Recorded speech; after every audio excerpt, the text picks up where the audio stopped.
నమస్కారం. మన్నెంలో న్యూస్కు స్వాగతం.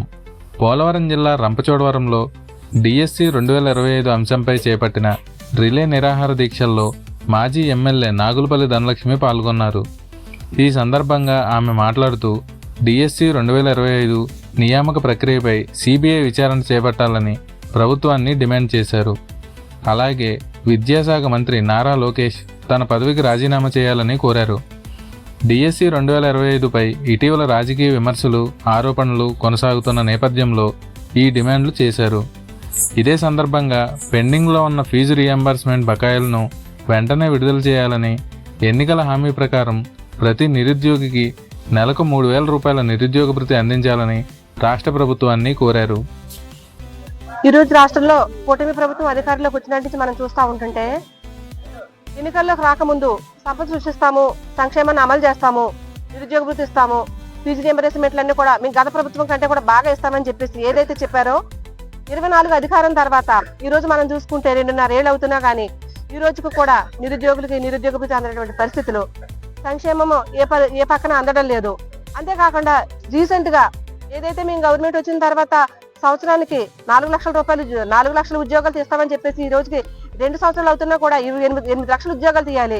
తీసినవి 16,000 డిఎస్సీ ఉద్యోగాలు. 16,000 డిఎస్సీ ఉద్యోగాలు కూడా ఏ రకంగా మార్కెట్ లో పెట్టేసి బ్లాక్ మార్కెట్ లో వస్తువులను అమ్ముకున్నట్టు, దొంగ వస్తువులు అమ్ముకున్నట్లు ఏ రకంగా అమ్ముకున్నారో ఈ రోజు రాష్ట్రంలో డిఎస్సీని కూడా అదే రకంగా అమ్ముకొని అర్హులైనటువంటి ఎంతో మంది డిఎస్సీ అభ్యర్థులకు అన్యాయం జరిగినటువంటి పరిస్థితుల్లో వైఎస్ఆర్ కాంగ్రెస్ పార్టీ ప్రభుత్వం అభ్యర్థుల తరఫున, అంతేకాకుండా నిరుద్యోగుల తరఫున అండగా నిలబడి ఈ రోజు పోరాటం చేస్తా ఉంది.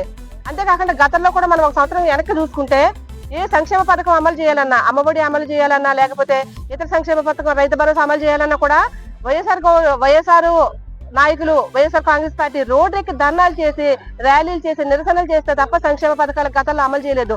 ఈ రోజు అరకొర పథకాలు అలా ఇస్తా ఉన్నారు. గతంలో ఇదే ముఖ్యమంత్రి, ఇదే చంద్రబాబు నాయుడు గారు అధికారం లేని రోజుల్లో సంక్షేమం గురించి మాట్లాడినప్పుడు ఎవరు బాబు గారు సొమ్మిస్తున్నారు, ఎవరి తాతగారు సొమ్మిస్తున్నారు, ప్రజలు కట్టిన ట్యాక్సులు డబ్బులే కదా ప్రజలకు ఇస్తున్నారు అని చెప్పేసి ప్రజల్లోకి ఒక రాంగ్ మెసేజ్ తీసుకెళ్ళినటువంటి ఈ కూటమి వాళ్ళు మరి ఈ రోజు వీళ్ళు అధికారంలో ఉన్నారు కదా, మరి ప్రజలు ఇప్పుడు కూడా ట్యాక్సులు కడుతున్నారు కదా, మరి ఈ డబ్బు అంతా ఎక్కడికి పోతుంది? మరి ప్రజలు కట్టిన డబ్బు ఆ రోజు అన్నారు కదా, మరి ఆ డబ్బుని ఎందుకు ప్రజలు ఇవ్వకుండా స్పెషల్ హెలికాప్టర్లు వేసుకుని వీళ్ళు తిరుగుతున్నారా, వాళ్ళకి ఇవ్వకుండా అని చెప్పేసి మేము అడుగుతా ఉన్నాము. ఏదైతే 2 సంవత్సరాలుగా నిరుద్యోగులకు ఇస్తానన్నటువంటి నిరుద్యోగ భృతి 3,000 రూపాయలు ఏదో ఈ 2 సంవత్సరాల బకాయిలు లేవని తక్షణమే నిరుద్యోగులకు చెల్లించాలి.